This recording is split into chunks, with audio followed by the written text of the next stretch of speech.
PRCA, a warm welcome to the global PR and comms community. This year's PRCA Ethics Month campaign asks, is ethics a choice? As well as today's panel discussion, the month-long program includes an excellent panel discussion between next-gen talents, a series of video commentaries and insights from leading industry experts, and some exciting research initiatives. You can find all that content on the PRCA website. Today, I'm excited to bring together global communications leaders to address this topic. Is ethics a choice? And I'm delighted to welcome Baha Hamadi, Vice President Communications at Deep Knowledge Group, Cheryl Reddy, CEO of Eclipse Communications, and myself, Kiri Sinclair, CEO of Sinclair. We have a really diverse group today. Baha is based in Dubai, Cheryl is based in South Africa, and I'm sitting here in Hong Kong. So let's kick off our discussion by asking, have any PR ethics issues made the headlines in your region over the last year? And are there any that you see being of critical importance to address right now? Baha, would you like to kick us off? Sure, thank you for having me. I think the biggest wake-up call for the PR industry in recent history in terms of PR ethics, and I'm talking on a global scale, not just here in the UAE, the biggest wake-up call has been the corruption scandal that hit British PR firm Bell Pottinger over the way they handled their client's campaign in South Africa. And if you remember, that was just over 5 years ago. And a year later, as you may know, this unethical PR practice led to the collapse of the company. And this has put a spotlight on PR ethics globally, and it really turned the attention of agencies as well as brands to ethical PR. And since then, we started seeing, more and more entities reviewing and enforcing their code of ethics, with some companies even doing this exercise on an annual basis. And typically, these reviews would delve into areas like honesty and integrity, concerning the behavior of individuals and organizations, and towards the general public. Now, the goal is, of course, to ensure transparency and accountability. And let's not forget also confidentiality in some cases, and how important that is. And again, triggered by that scandal, we've seen training programs also on ethics. We've seen professional accreditations for PR practitioners.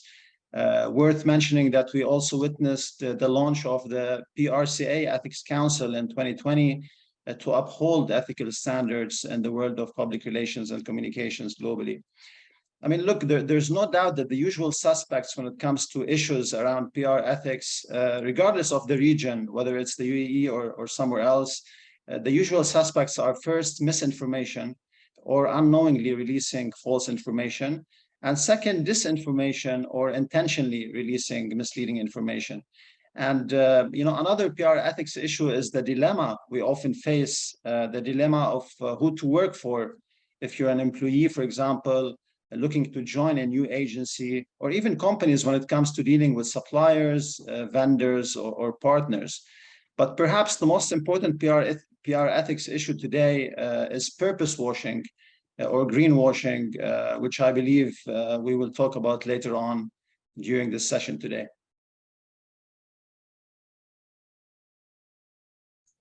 That famous, don't forget to unmute. Cheryl, and would you like to jump in there and give us a few ideas of the issues that are making headlines in your region over the last few years or the last year? So as Baha mentioned, the Bell Pottinger saga was the most, it's the well-known incident. It's the only known incident, despite it happening 5 years ago.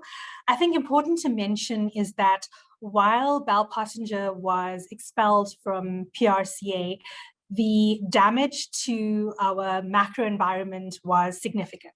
For years afterwards, we had a spotlight on us. There was a degree of suspicion on the industry at large, particularly because the impact of what Bell Pottinger did was on South Africa. And so we had headlines mostly across South Africa that focused around, does our industry need an ethics watchdog? Our industry body in South Africa and Southern Africa is PRCA. They called for a regulation of the industry, more than just the self-regulation that we operate in the environment that we operate in today. I think what agencies focused on is really honing in on their microenvironments, because that is the space in which they could control. So essentially, we, as much as this plagued us for years to come, we spent more time focusing on that, building training programs. But if I'm honest with myself, I don't believe our industry is doing enough. So yes, there's PRCA launched the Ethics Council, there's Ethics Month, which is great. But there can be more in terms of education around the topics of ethics. And I think particularly, so I watched the panel a couple of weeks ago that focused on our next gen and our generation, our Gen Zs. And one of our own employees mentioned that, you learn ethics at school and that's it. And she wasn't wrong, because there is so much more that we can do in terms of adding ethics as a topic of conversation internally, external training programs. The Bell Passenger is a case study of what not to do, but we should be putting it up on the agenda far more than it is today. Absolutely, Cheryl, I couldn't agree more. And just to kind of follow up on that, is kind of thinking about, why is it important to address these PR ethics issues head on, rather than just letting them fester? Baha, would you want to jump in on that? Yeah, sure. I think it's very important to address these issues because, historically, PR seems to have been getting away with it, if you will, compared to advertising. In the UAE, for example, and similar to many other markets, the advertising sector is regulated, right? And that's to ensure consumer protection against misleading and false ads. So regulating PR, in terms of the PR sector, seems to be the next appropriate step to take if we were to ensure integrity in the sector, unless there's willingness within ourselves to self-regulate, as Cheryl mentioned, before that happens, and more than what we're doing actually right now in terms of self-regulation. As Cheryl mentioned, we're not doing enough. And as we all know, for far too long, PR has been known to be more credible than advertising, right? This is one of the major advantages of PR over paid media. So I think it's very important to make sure that we leave behind this legacy for future communicators. Absolutely. And just thinking about like the question of ethics, is ethics a choice? And I think there's a step back there of kind of what is ethical decision making? If we were to ask, like, where are today's moral red lines that PR and comms experts need to be aware of? What is that space where we should be working, right? Is it next to that red line or 5 steps back? Cheryl, perhaps you want to kick us off with that conversation. I think when it comes to the moral red lines, 3 things stand out for me. The first is we, as PR professionals, there's a symbiotic relationship between our agencies and the media.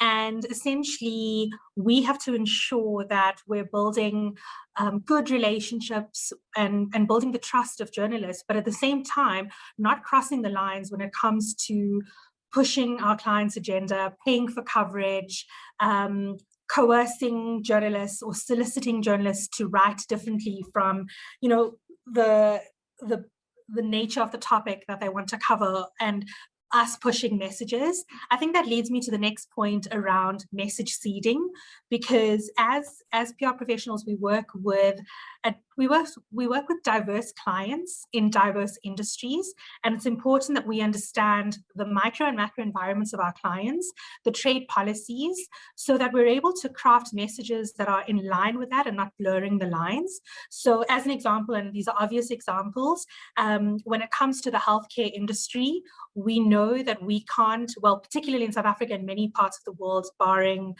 New Zealand and the US, you can't market subscription prescription drugs to a direct to consumer. So you can think, as PR professionals, we can think creatively and we can come up with creative concepts as to how we market the services of a healthcare professional, or we speak to the burden of disease, but we can't speak to the drugs as a whole. So that for me are the two areas. The third one is pressure from clients, because we often, and I think Baha raised it in his first point, is we're often faced with who do we want to work with? Do we take on the business for the sake of revenue for our agency? Or are we taking on clients because we genuinely believe in what they do and what they stand for, and it's aligned to our goals and values as an agency? And where are those lines in terms of a client pushing an agenda on a campaign versus what we know is ethical and right to do in that instance? Well, and I guess that begs the question, can we really self-regulate? Is there an avenue for us to do that? Are we doing it well at the moment? So Sure. I think let me, sorry, go ahead. So I wanted to touch on the fact that from an industry perspective, I think many of the agencies, if not all agencies, are really governed by each agency's code of conduct, which then helps agencies in terms of that self-regulation. But we also know that the code of conduct is not a document that you dust off once a year or once every couple of years. It's an ethical blueprint that has to be evolving. And personally, I welcome the notion of a regulatory body, because I believe that it wouldn't hurt us to have this. We are credible communications experts, and in what we do for our clients, but also in who we are as agencies. So having an ethics watchdog or regulatory body wouldn't hurt us. But I do believe at the heart of it, as agencies, we have that stain of Bal Pottinger, and all of us are making a concerted effort to not put ourselves in that situation. Because if you look at not only the expulsion of Bal Pottinger, where are they today? They couldn't claw back from what that did to their business. And so agencies are much more conscious and guarded of being in similar situations. Mm. Look, I think if I may, Kiri, earlier on, I mentioned self-regulation. If we were to avert a regulatory crackdown on PR, and contrary to what Cheryl said, sorry, Cheryl, I think I wouldn't want that. I wouldn't want a regulatory intervention. I mean, we don't want like PR and ESG communications to be subject to regulation. So we must self-regulate better. And to do so, I think we should ask ourselves a fundamental question.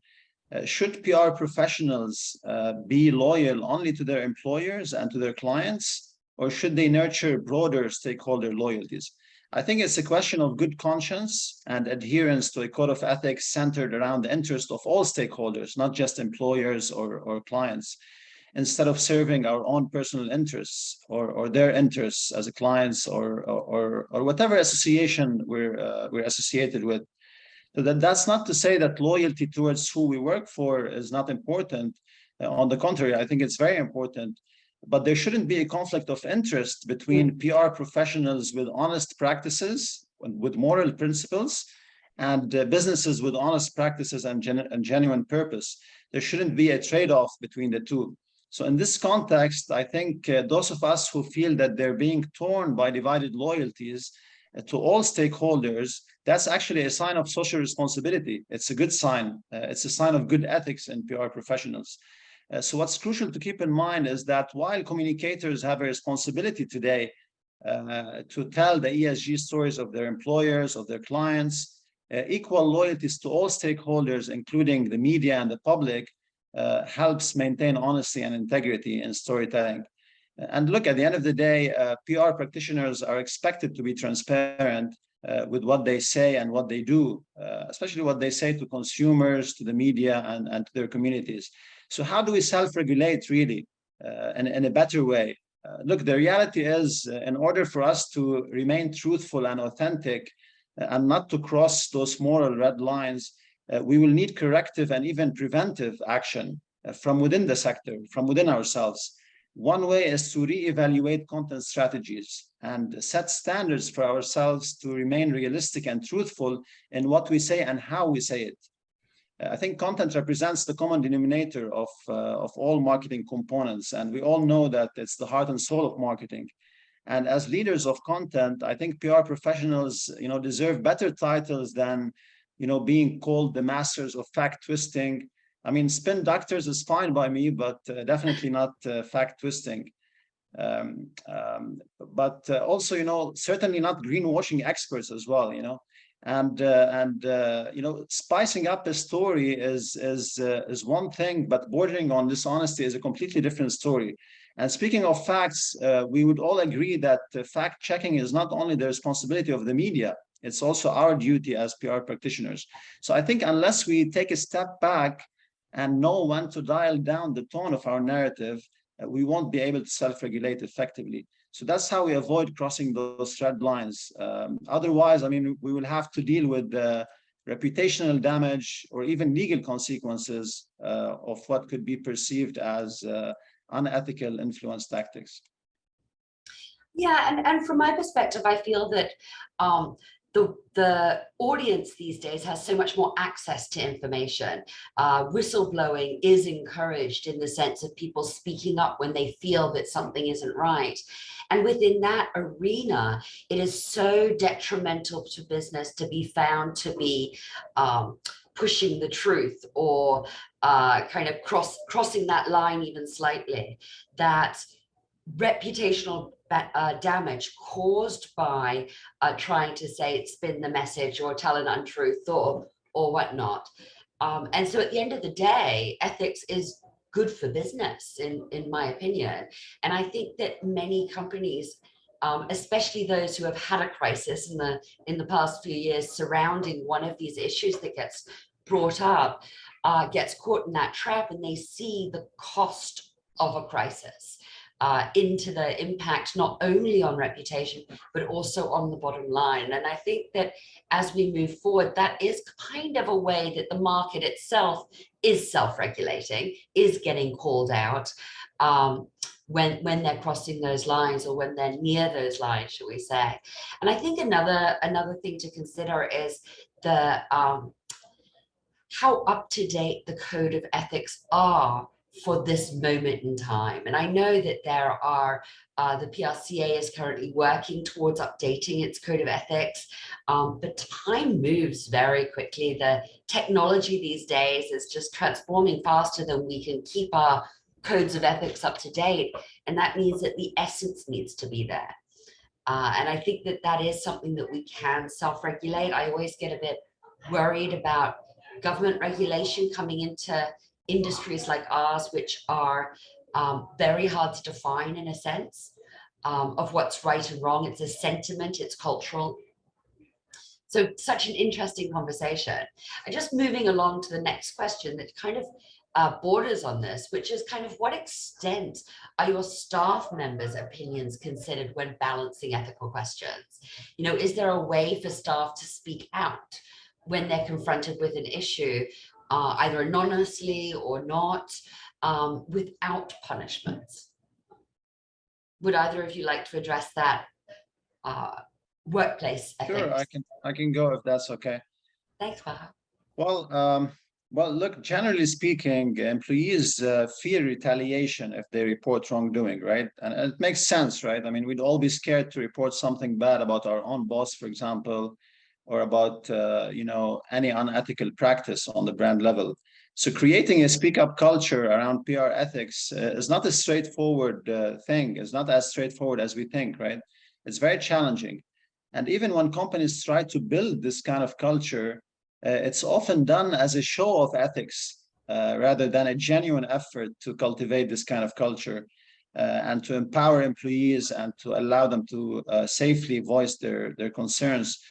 And more than being a focus area for PR, I think speaking up is at the heart of corporate governance and compliance within an organization.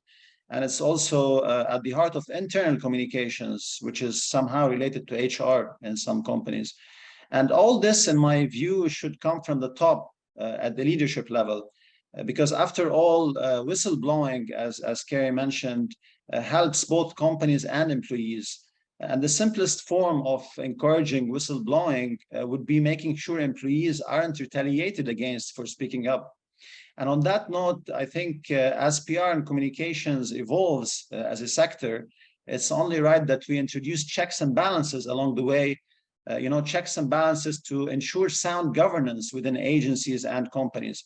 A few years back, if you recall, Meta or Facebook back then set up an oversight board which was tasked with making independent decisions regarding social media content on the platform.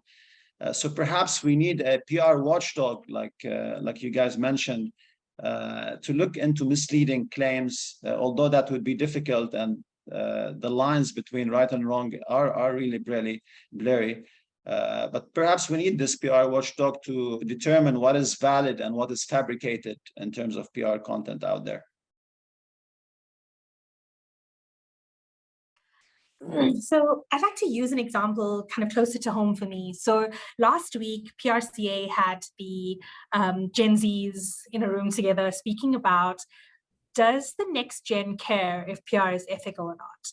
And Koitsioni from my team said that there's a balance between the personal you and the professional you.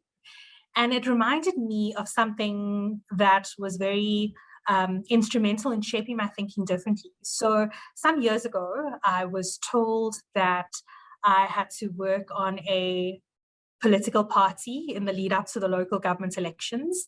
And I had to set aside my personal beliefs to take on this task. And there was no safe space created for me to voice my concerns or for me to decline the role. So being the consummate professional I am, I did it to the best of my ability. But the personal and professional Cheryl were at war with each other. And so looking into the leader that I am today, but also the teams around me, we have a group of Gen Zs who are vocal, and they will call out. They're not afraid to call out the wrongs. And we as leaders have to create those safe spaces for these conversations to happen. So it really does go beyond just the code of conduct. We have to get comfortable with having these uncomfortable decisions.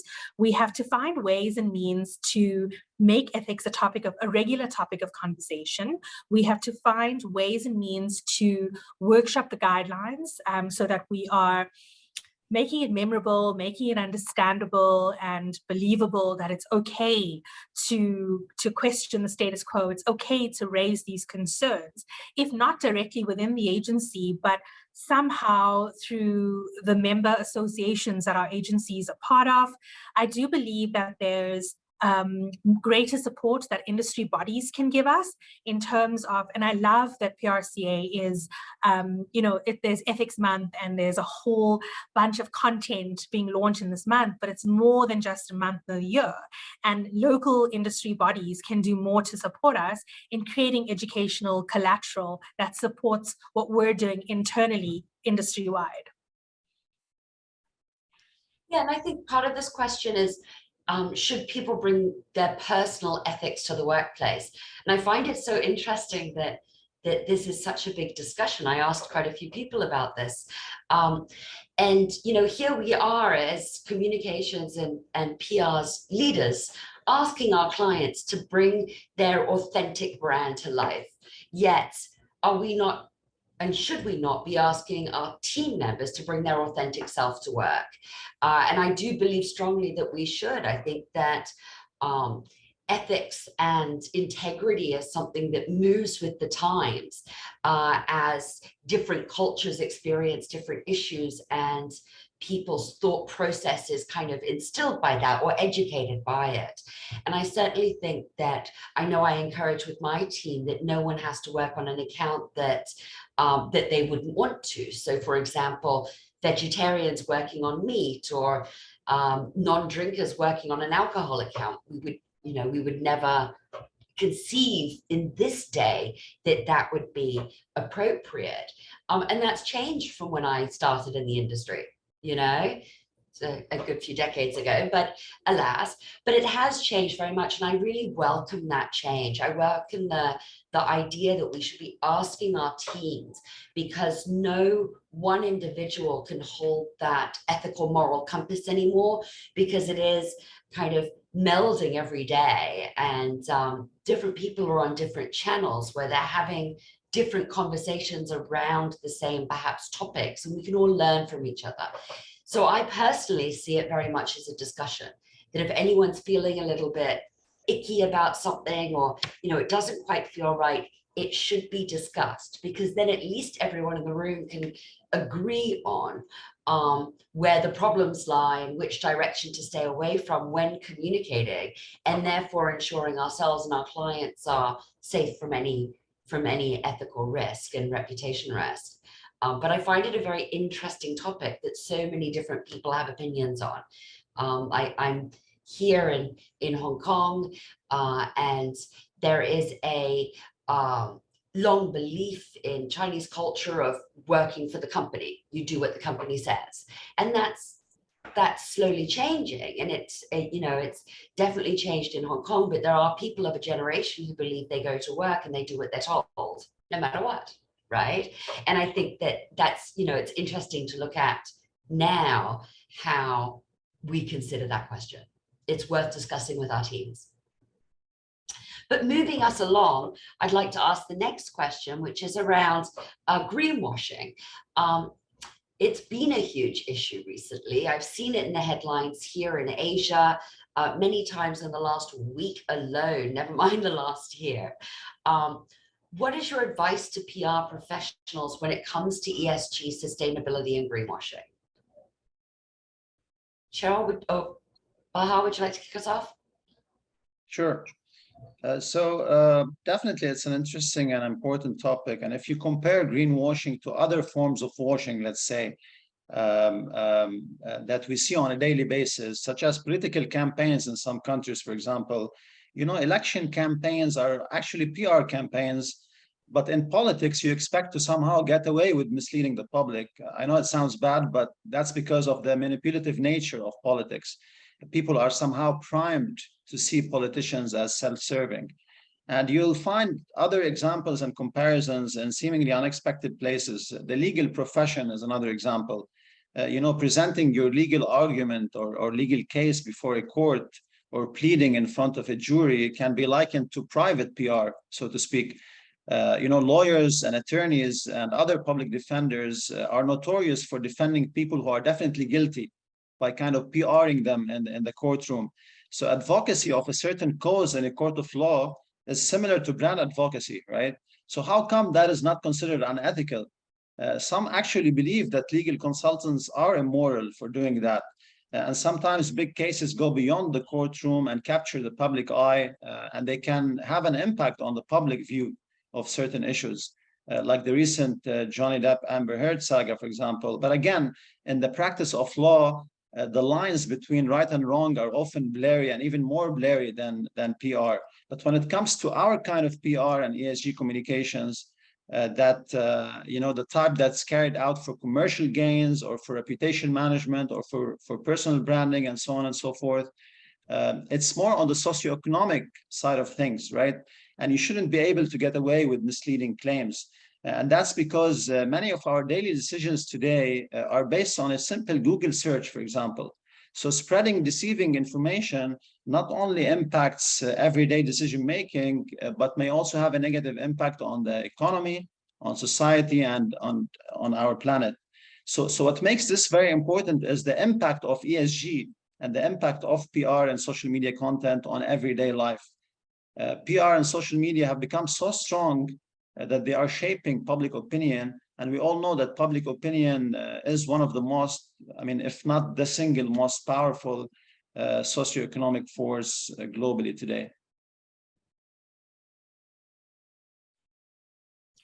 I think added to what Baha said with regard to, you can just how readily accessible information is and being able to Google absolutely everything. I think the public have become so much more savvy when it comes to the claims that brands make. And so with the rise of citizen journalism means everyone with a cell phone is reporting on something. And also it takes a person that cares enough to dig deeper beneath a brand's narrative and the claims they're making.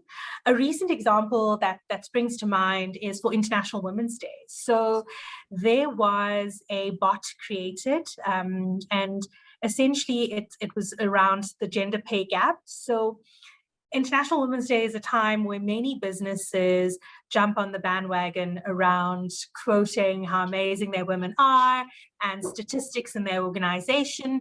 And what this clever bot did was it pulls information in readily available around the gender pay gap of that particular organization.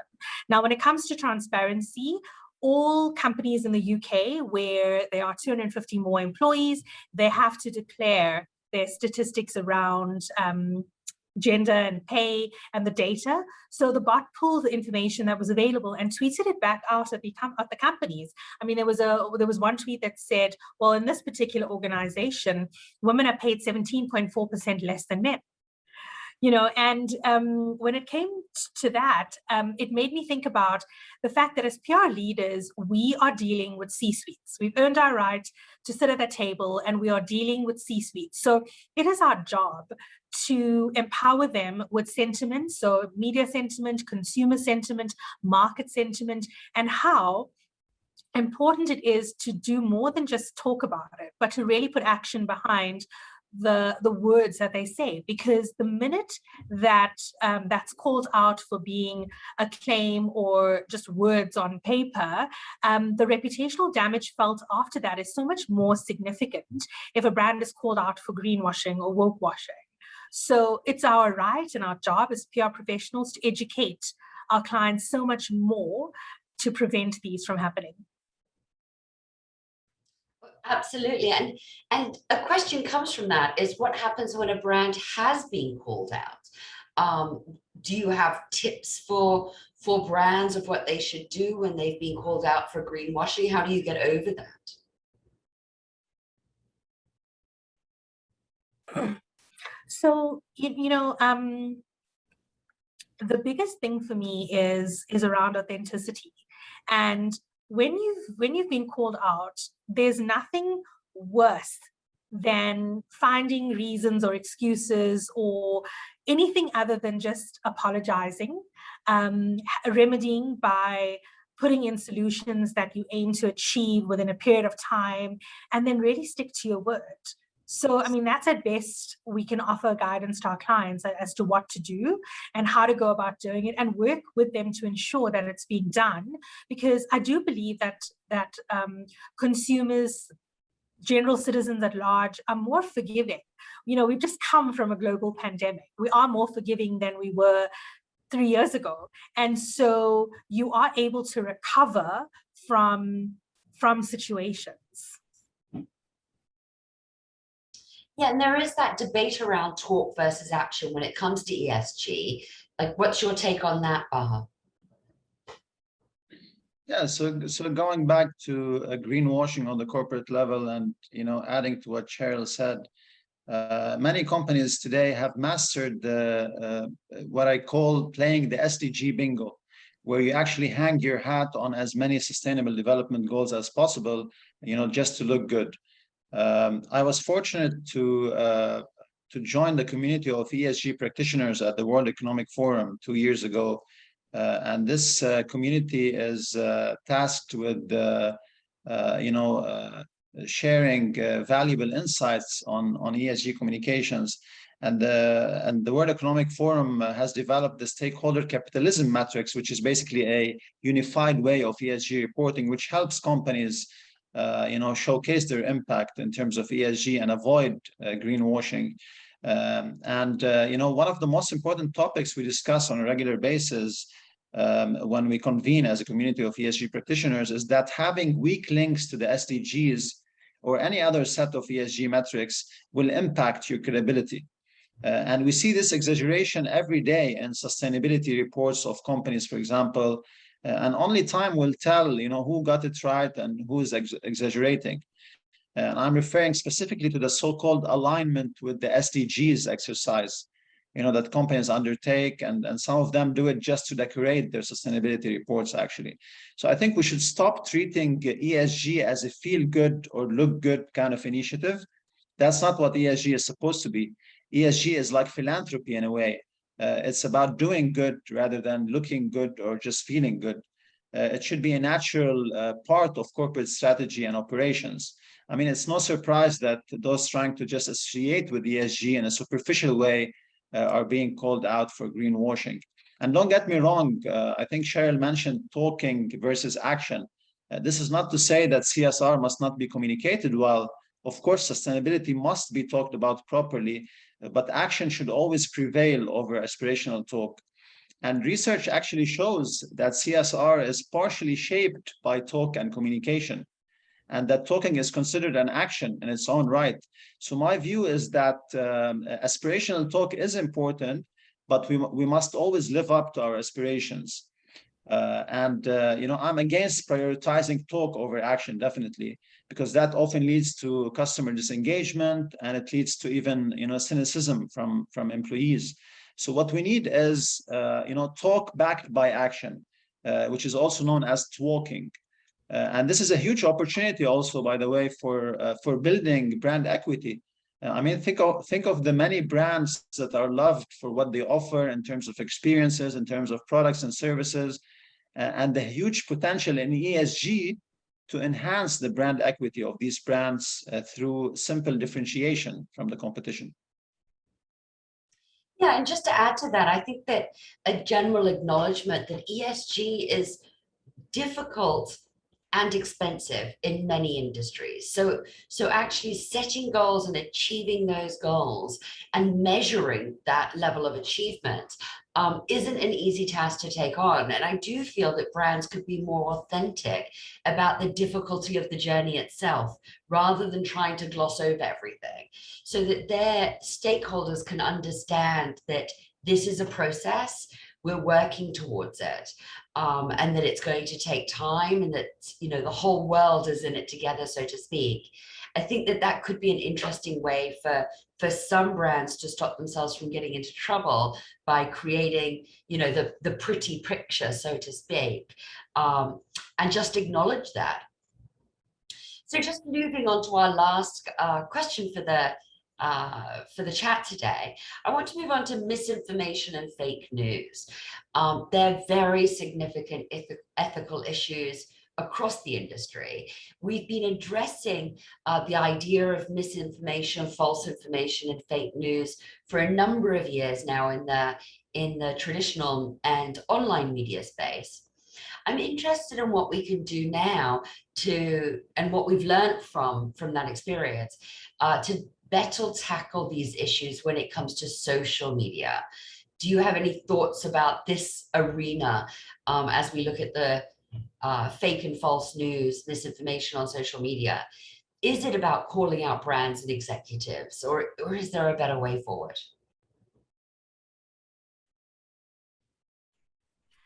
I think I'll start by saying that when it comes to South Africa, most of our newsrooms are under-resourced.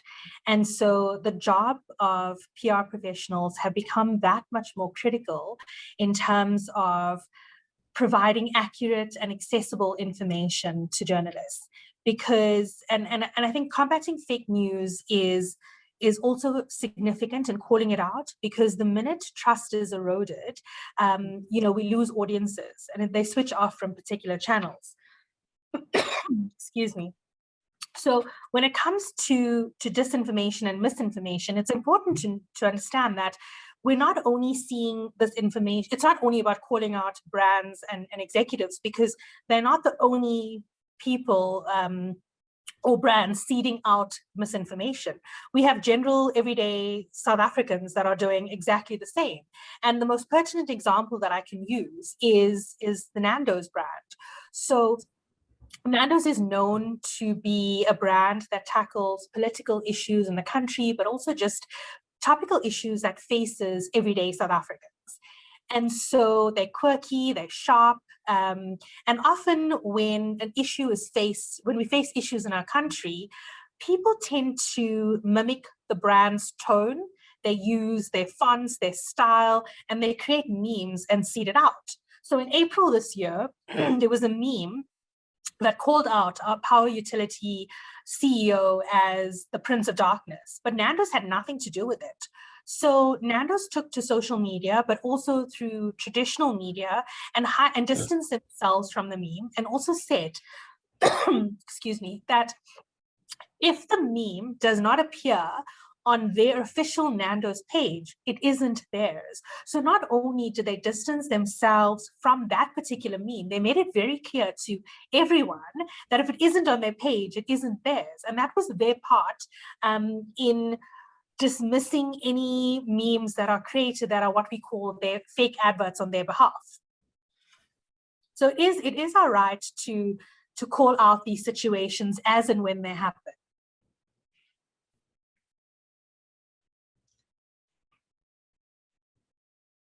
I think, Kiri, if you allow me, I'm going to comment on disinformation, which is more intense than misinformation. And there's been a lot of talk globally about how disinformation has become a pandemic. And I'm writing a piece on that to be published soon. It's been such a hot topic since the start of the real COVID-19 pandemic. Yes. And in my opinion, disinformation is not a pandemic. It's just something that's deeply rooted in human nature, if you think about it. And to be honest, I'm more excited about how to tackle it instead of understanding why or how it has come to be. And I think suppressing the tendency for disinformation in all of us humans is largely about self-control. But to exercise self-control, we need to first understand why we tend to disinform. So let's talk a bit about why disinformation exists in the first place. If you go back in time, humans have shown a tendency to exaggerate throughout history and, dramatize news and storytelling. And history itself is believed to be exaggerated. In fact, saying that disinformation is a pandemic is a classic piece of overstatement in itself. Let me give you some modern real-life examples.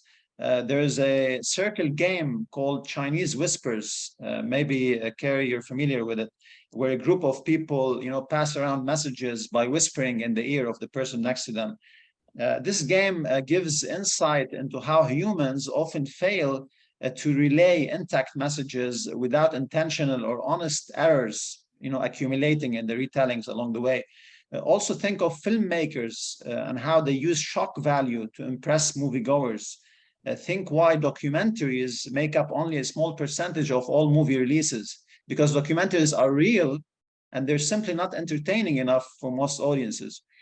Look, the point I'm trying to make is in terms of reach, in terms of engagement, shareability, and impact, a movie is a piece of content, just like an Instagram post, a tweet, a news article, or any other form of communication, or ESG communication for this matter. So with content clutter on the rise, unexpected has become the new original. We've reached a point where, we believe a piece of communication must be shocking, thrilling, or dramatic in a way in order to relay an engaging story worthy of people's attention. Sometimes it feels like being real no longer cuts it. And that's why many people end up overly amplifying and exaggerating and disinforming. There are other reasons, of course. Also, we sometimes choose to sacrifice factual information in order to create catchy headlines and to get ahead in our careers and to grow in popularity, etc. So we often get carried away with the appeal of strong headlines and interesting stories at the expense of telling the truth, especially when it comes to ESG, where we want to look like we're the best corporate citizen on the planet. Also in human nature, breaking a story is a source of self-gratification. We find joy in being the first to tell a compelling story and to kind of observe the reactions of others.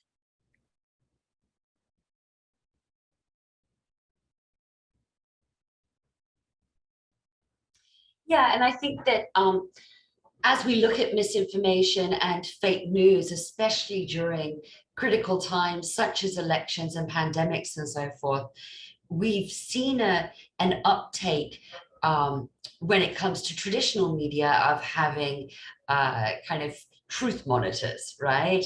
So people checking the facts. Across many of the international media hubs, we're seeing that. But we're now also hearing that the social media platforms are really starting to look at that piece of disinformation and misinformation that's taking place across platform. However, from our perspective as PR and communications professionals that are working on a day-to-day basis, putting out information on behalf of brands, are there any tips that you would say to young professionals coming into our industry about how they can make sure that they are part of the solution and not the problem? In a sense, how do we stifle this disinformation in the future?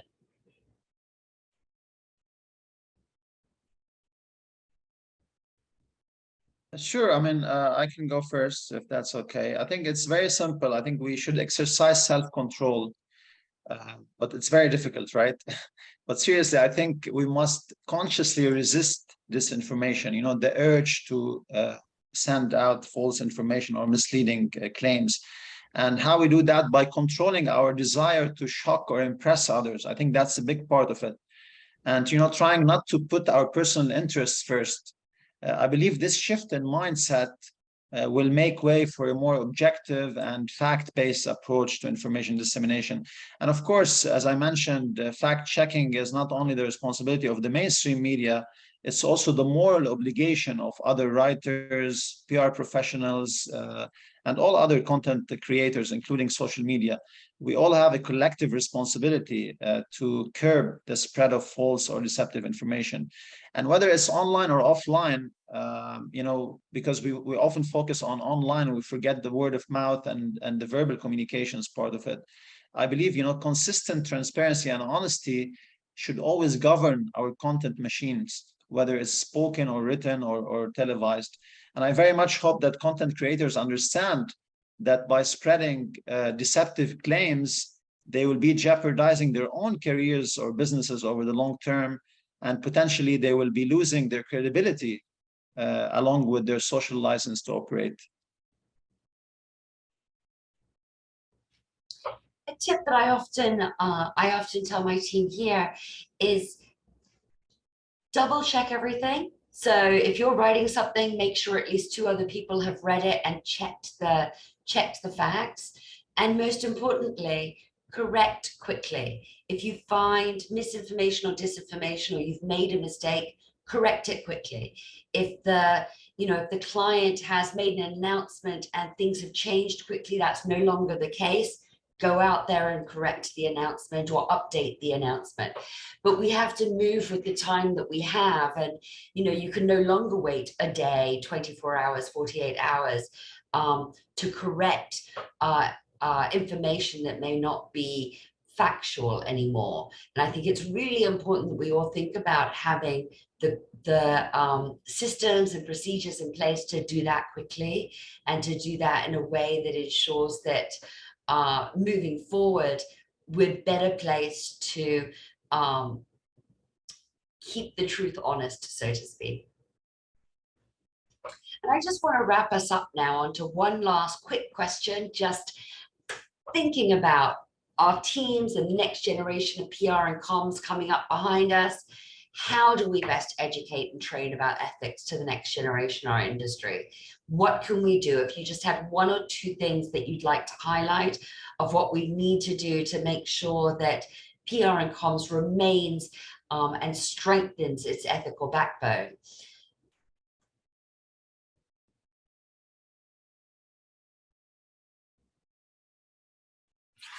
So I think firstly is we need to ensure that we're keeping ethics on the internal and external training agenda, first and foremost. Secondly is our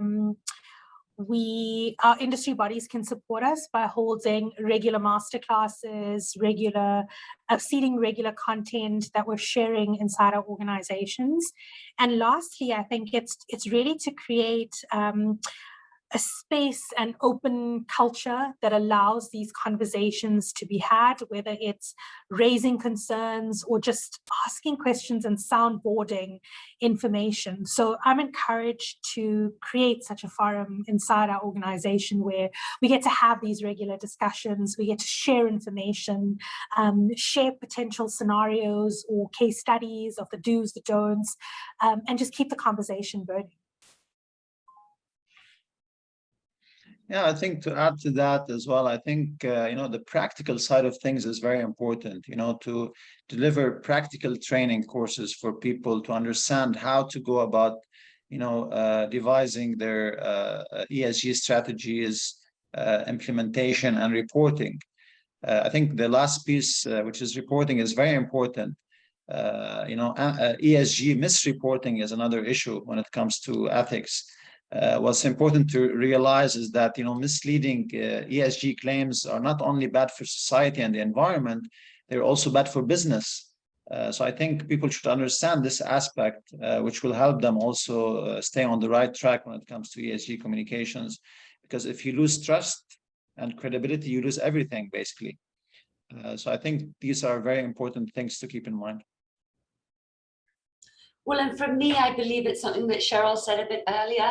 It's great to have a PR Ethics Month every year, but ethics needs to be a daily conversation. And so thinking about how we can keep that conversation going as PR leaders throughout the year, constantly asking people to speak up, to question, to just say those words, is it ethical? Is it ethical? Is it ethical? And saying it again and again to the teams and having them respond to that, saying why or why not. That really enlivens that and brings it into an everyday question rather than an annual conversation, so to speak. That's the time that we have today. Baha, Cheryl, I would like to thank you so much for joining us for this conversation, and hope that this can bring our audiences throughout the world a little bit of ignition for you to bring the conversation into your teams and your communities, and just to ask, is ethics a choice? And what can we do to make sure that that ethics conversation continues and becomes year round and becomes every day? Thank you so much for joining us.